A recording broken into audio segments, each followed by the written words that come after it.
Ассалаумағалейкум. Мынау Қастер мен мұрагердің сотының болат деген жер жарды бүкіл әлемге кетті. Мен таң қалып отырғаным, мына Құнанбай Құнағамыздың жаңаректегі лекция сөйлесе, халықтық бірдеңеге шақырса, Құнанбай сөйлейді. Бірақ қағы есектің сүт алал, күш алал сүт арам деген сияқты бұндай нәрсеге бармай, 3 соттан қатар қалып деп айтты осы.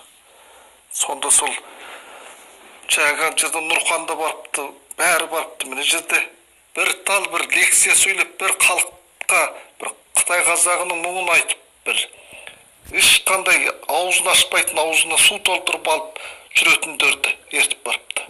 Солардың не пайдасы бар деймін ғой.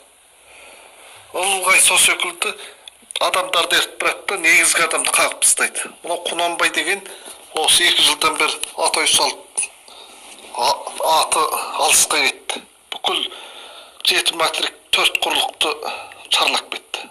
Бүкіл түркі халқы таниды қазір. Бүкіл алталаш қазақ халқы дүниенің 4 бұрышындағы Құнанбай десе бәрі таниды. Сонда Құнанбайды неге тастап кетті? Құнанбай алдында ғана мұрагердің сотына да, ана Жаркенттегі Тілек Тәбәрәктің сотына да мен ала кетіңдер деп айтқан. Оған да жібермепті. Жерде Салтанаттың сотынан одан қағып тастаған. Енді мынаған проекте соған. Сонда мен Құнанбайды қағып тастағанға соған таң қалып отырмын. Енді ана 10 шақты адам ұшақпен кетіп бара жатыр. Сонда Құнанбайға қара машина бұйырмапты.